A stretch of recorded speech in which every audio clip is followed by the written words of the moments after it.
Imagínate dedicar menos de 40 minutos sin salir del salón de casa, sin tocar una sola pesa, y lograr retroceder biológicamente una década en lo que respecta al riesgo de sufrir una caída catastrófica. Es que suena a ciencia ficción, pero no lo es. A ver, es que normalmente cuando se habla del paso del tiempo, existe esta creencia, o sea, este mito, de que cruzar la barrera de los 50 años es firmar un contrato irrevocable con el declive físico. Totalmente. Como si ya no hubiera vuelta atrás. Ya, exacto. Y hoy venimos a desmontar por completo ese mito en este análisis a fondo. Vamos a explorar cómo recuperar el control del cuerpo, ganar energía y, lo más importante, construir una independencia física a prueba de balas. Y lo verdaderamente revolucionario de los datos que manejamos hoy, o sea, de la fuente que estamos analizando, no es solo el resultado, sino el método. Nos alejamos por completo de esa idea de que la salud solo se forja sufriendo durante horas en un gimnasio. Madre mía, qué alivio para mucha gente que nos escucha. Pues sí, porque estamos hablando de micromovimientos diarios. Es biomecánica muy accesible que transforma nuestra fisiología desde cero. Pues esa es exactamente la misión de la exploración de hoy. Tenemos un compendio fascinante de estrategias, unas rutinas diseñadas específicamente para quienes buscan revitalizar su cuerpo después de los 50. Y nos vamos a centrar en 3 pilares fundamentales que extraemos de este material. Primero, cómo adaptar cualquier movimiento si decidimos empezar literalmente hoy mismo. Segundo, la ciencia oculta de cómo prevenir esas caídas que tanto miedo dan cuando uno se hace mayor, que es un miedo muy real, ¿eh? Claro. Y tercero, cómo revolucionar nuestra salud cardiovascular. Ojo a esto, simplemente caminando por un pasillo. Vale, vamos a desgranar esto porque parece magia, pero en realidad entiendo que es pura ingeniería anatómica. Es fisiología aplicada en su máxima expresión. Tal cual. Y a ver, me parece fundamental empezar por el obstáculo más grande, que suele ser la barrera de entrada. El empezar, claro. Eso es. El material subraya que antes de contar repeticiones o de medir tiempos y todo eso, la regla de oro es escuchar al organismo. O sea, la clave del éxito aquí no reside en una intensidad desenfrenada. Ya. Si hay un dolor agudo, se debe parar inmediatamente. Este es el salvoconducto para que cualquier persona, por muy sedentaria que haya sido su vida hasta este momento, pueda iniciar este proceso con garantías. Me alegra muchísimo que saquemos este tema de inmediato.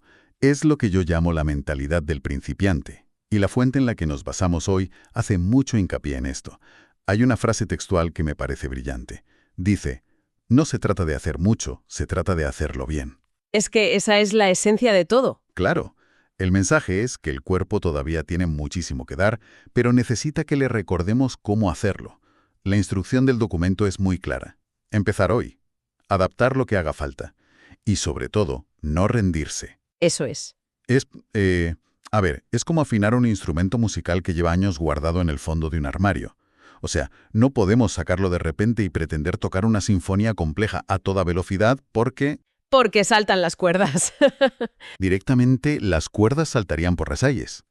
Hay que ir ajustando la tensión milímetro a milímetro, probando el sonido, afinando con un cuidado exquisito para proteger toda la estructura.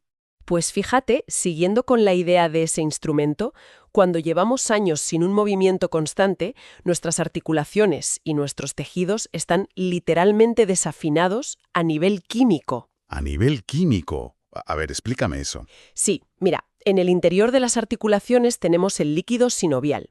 Para que lo visualicemos, podemos imaginarlo como el aceite que lubrica los engranajes de un motor. Vale.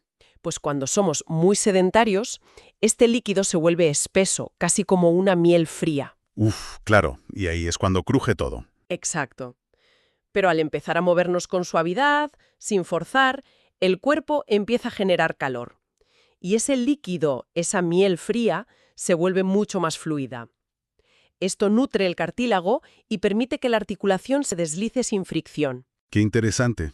Por eso, el objetivo inicial de la rutina no es sudar la gota gorda ni ahogarse, sino enviar señales térmicas y neurológicas para que el cuerpo vuelva a producir su propio lubricante natural. O sea que esa orden de parar si hay dolor agudo no es un fracaso para quien empieza. Es simplemente el cuerpo diciendo, oye, el aceite aún está frío, dame tiempo. Absolutamente. El dolor agudo es una señal del sistema nervioso central alertando de que la tensión mecánica está superando la capacidad actual de ese tejido. Ya, te está protegiendo. Eso es, al detenernos justo antes de llegar a ese punto de dolor, le estamos enseñando al sistema nervioso que el movimiento es seguro. Si forzamos la máquina, el cerebro responde creando más tensión y más rigidez para proteger la zona. Claro, que es justo lo contrario de lo que buscamos. Exactamente lo contrario. Pues una vez que tenemos ese instrumento afinado o ese motor ya lubricado y calentito, llega el momento de ponerlo en marcha. Y esto nos lleva de lleno al segundo punto, el impacto cardiovascular.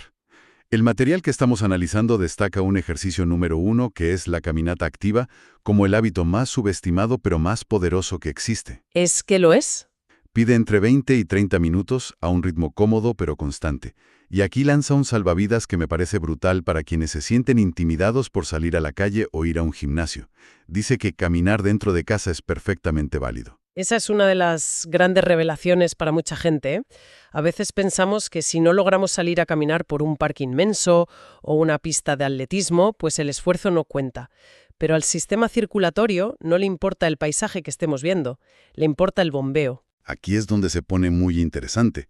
Pero, a ver, tengo que hacer un poco de abogado del diablo. Dime. ¿Es realmente suficiente caminar ida y vuelta por el pasillo de casa a un ritmo moderado para fortalecer un músculo tan vital y tan exigente como es el corazón? O sea, suena a que nos estamos conformando con muy poco, ¿no? Es una duda muy común. Lo fascinante aquí es cómo funciona la gravedad en nuestro cuerpo y cómo el simple hecho de caminar engaña a esa gravedad.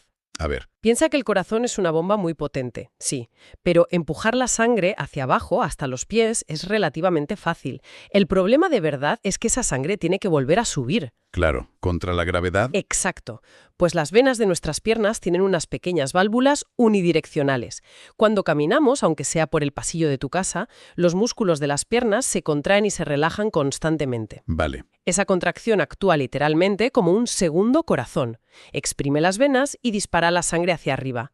Es lo que en medicina llamamos la bomba muscular. Ah, la bomba muscular. Qué buen concepto. Sí, al hacer esto le estamos quitando una carga de trabajo inmensa al corazón principal. Se vuelve muchísimo más eficiente sin necesidad de someterlo a un estrés extremo de, no sé, correr una maratón. Vale. O sea, eso cambia por completo la perspectiva. No estamos solo moviendo las piernas. Estamos encendiendo corazones periféricos que ayudan al motor principal. Tal cual. Y esto se enlaza perfectamente con otro componente vital del que habla nuestra fuente en el ejercicio 5, la respiración consciente. Ujú. Propone un hábito de inhalar por la nariz, retener 3 segundos el aire y luego exhalar por la boca durante unos minutos. Menciona que esto oxigena y reduce el estrés, pero como fisióloga, ¿cuál es el mecanismo real detrás de simplemente aguantar la respiración 3 segundos? Pues el secreto está en la química de los vasos sanguíneos y en nuestro sistema nervioso. A ver, cuando respiramos de forma superficial, que es algo súper común cuando estamos estresados o cuando pasamos mucho tiempo sentados frente al ordenador, O sea, casi siempre no. básicamente, pues ahí activamos el sistema nervioso simpático, que es el de lucha o huida. Esto hace que se contraigan los vasos sanguíneos y nos eleva la presión arterial. ¿Vale? Al hacer esta respiración consciente que mencionas, reteniendo el aire y soltándolo lentamente, el diafragma baja y estimula el nervio vago. Ah, el famoso nervio vago. Ese mismo. Y esto enciende el sistema nervioso parasimpático, que es el encargado del descanso y la digestión. La respuesta inmediata del cuerpo es la liberación de óxido nítrico en la sangre. ¿Y eso qué hace exactamente? Pues es un potente vasodilatador.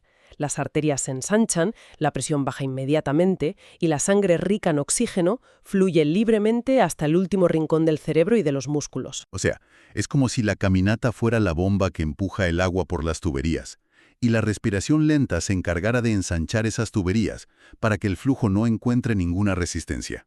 Es una analogía perfecta. Es una combinación redonda, claro. Y fíjate que además reduce drásticamente el cortisol, que es la hormona del estrés y un factor clave en la inflamación sistémica.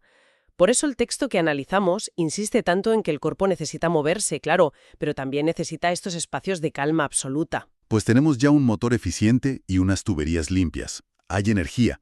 Pero esa energía, tiene que vivir dentro de un chasis seguro. O sea, si el motor es un Ferrari pero el chasis es de papel, la máquina corre un peligro inminente ante cualquier bache del camino. Desde luego. Y esto nos adentra en lo que podríamos llamar la arquitectura de la independencia, que es la fuerza y la prevención de caídas. Porque seamos sinceros, el miedo a caerse es quizás el fantasma más grande al cruzar ciertas edades. Y es un miedo completamente justificado, por desgracia. A ver, una caída a ciertas edades no es solo un problema ortopédico de romperse un hueso. A menudo marca el inicio de una pérdida de confianza brutal que encierra a la persona en casa, y eso acelera muchísimo el deterioro general. Claro, el miedo te paraliza. Exacto. Por eso, prevenir esto es la máxima prioridad del programa. Y aquí es donde nuestro material propone el ejercicio número 2, que, de nuevo, parece demasiado simple. Habla de usar una silla firme y simplemente sentarse y levantarse, de 8 a 12 repeticiones. Ujú. Y atención a la adaptación para principiantes, porque dice que hay que hacerlo sin usar las manos si es posible, dejando muy claro que si hoy se necesita usar los apoyabrazos o apoyarse en las rodillas, pues está bien. Es fundamental esa adaptación, sí. Pero vuelvo a dudar. A ver, me cuesta creer que el mero hecho de levantarse de una silla del comedor 10 veces nos vaya a salvar de un tropiezo imprevisto, no sé, en una calle mojada. ¿No necesitamos hacer algo más dinámico para eso? Es una duda súper lógica. Pero para entender por qué este movimiento en la silla nos salva de una caída en la calle, tenemos que mirar la composición microscópica de nuestros músculos. Vale, cuéntame. Tenemos diferentes tipos de fibras musculares. Están las de contracción lenta, que usamos para caminar despacio y resistir la fatiga. Como para dar un paseo largo, entiendo. Eso es.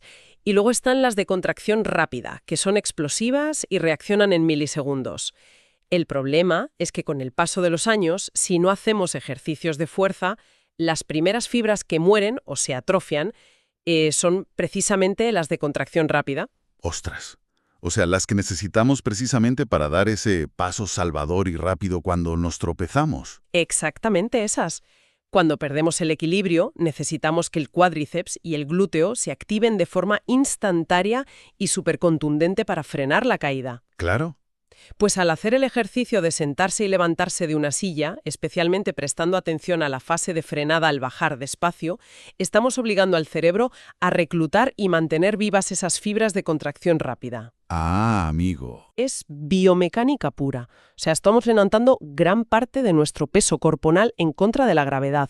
Esto fortalece el cuádriceps, el glúteo, el core. Estamos reconstruyendo las vías neurológicas de la velocidad de reacción. De modo que la silla del salón es básicamente el laboratorio seguro donde entrenamos al músculo para que sepa reaccionar a tiempo el día que, no sé, pisemos una baldosa suelta en la acera. Tal cual. Y me imagino que esto conecta directamente con el siguiente movimiento que propone el texto, el ejercicio número 4, las elevaciones de talones. Sí, fundamental también. Propone ponerse de pie, apoyarse en una pared por seguridad y elevar los talones lentamente, apoyándose sobre la punta de los pies, para luego bajar. 15 repeticiones para fortalecer los gemelos. A ver, es como si esos gemelos y los tobillos fueran los amortiguadores y los cimientos de un edificio. Ujú. Si los cimientos fallan o los amortiguadores están desgastados, da igual lo imponente que sea el rascacielos o lo fuerte que sea el motor del que hablábamos antes. Ante cualquier ráfaga de viento o un terreno inestable, la estructura colapsa. Es un gran ejemplo. Y si llevamos esa analogía de los cimientos un paso más allá, descubrimos el verdadero superpoder de los tobillos. Si conectamos esto con el panorama general de la movilidad, no se trata solo de fuerza brutal para aguantar nuestro peso. Ah, no. ¿De qué se trata entonces? Se trata de información. Mira, en las plantas de los pies y en las articulaciones de los tobillos tenemos millones de receptores sensoriales, que se llaman mecanorreceptores. ¿Vale? Son como pequeños sensores sísmicos que le dicen al cerebro, en cada milisegundo, en qué posición exacta estamos respecto al suelo. Esto es lo que se conoce como propiocepción. La propiocepción. ¿Y qué pasa con esos sensores si somos sedentarios y no ejercitamos los gemelos ni los tobillos? Pues básicamente que se vuelven sordos.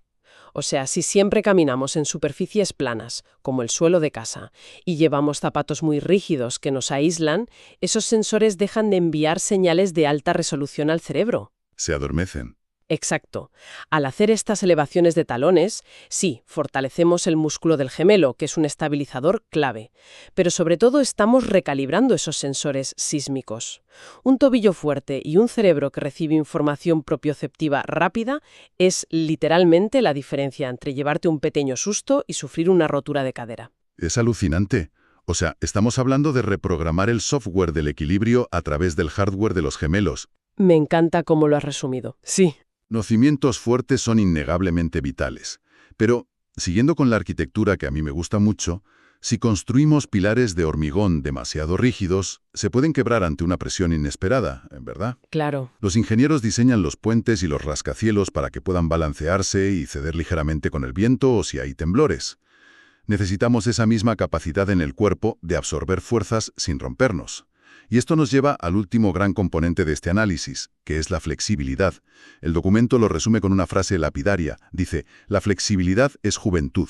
Y la verdad es que es la gran olvidada. Muchas veces nos obsesionamos con la fuerza y con la resistencia cardiovascular, pero la rigidez es la verdadera causante de gran parte del dolor crónico y de esa sensación generalizada de sentirse mayor. Ya, de estar arrotado. Eso es. Pues para combatir esto, la rutina plantea el ejercicio número 3, un estiramiento de cuerpo completo que parece casi instintivo.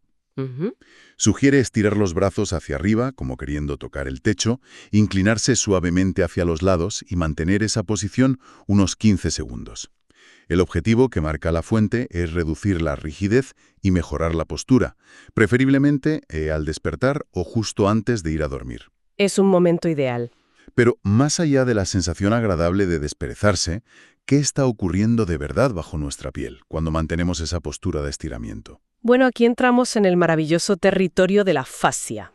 Tradicionalmente siempre pensábamos en los músculos de forma aislada, el bíceps, el cuádriceps, pero todo nuestro cuerpo, desde los huesos hasta los órganos, está envuelto en una red continua tridimensional llamada tejido conectivo o fascia. Una red continua. Sí, imagínalo como una telaraña muy densa o como una especie de traje de neopreno interno que nos recubre por debajo de la piel. Vale, lo visualizo.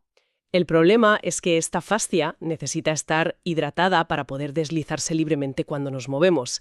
Con la inactividad, con el estrés acumulado y también con el paso del tiempo, el ácido hialurónico que está presente en esta fascia se vuelve muy pegajoso. Pegajoso suena que no desliza bien. Exacto. Las capas de tejidos se adhieren entre sí formando nudos.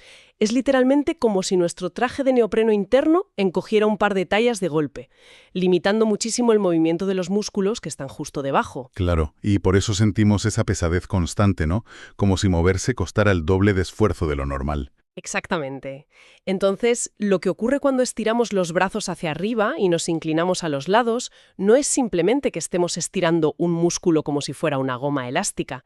Al mantener esa tensión constante durante unos 15 segundos, estamos generando un efecto de cizallamiento y calor en esa fascia que está pegajosa. Vale. Podemos imaginar la fascia en ese momento como una esponja que está seca.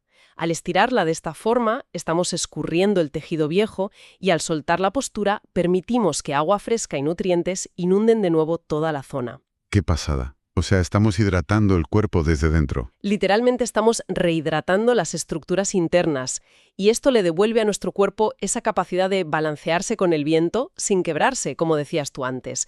Además, al abrir los costados y estirar bien la columna hacia arriba, liberamos mucho espacio en la caja torácica. Que supongo que ayuda a los pulmones. Claro, eso potencia de forma increíble la respiración profunda, de la que hablábamos hace un rato. Como ves, todo es un ecosistema interconectado. Rehidratar el traje de neopreno interno.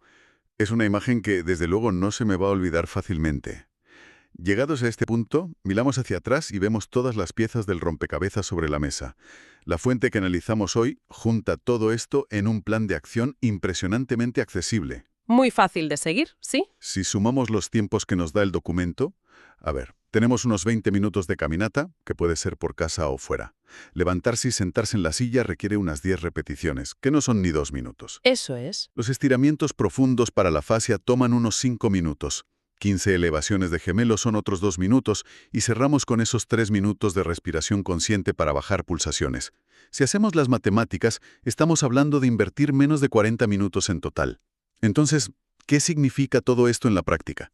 Pues esto plantea una pregunta importante sobre nuestra percepción del tiempo y de nuestra propia biología. A menudo postergamos el cuidado personal porque creemos que exige un sacrificio monumental.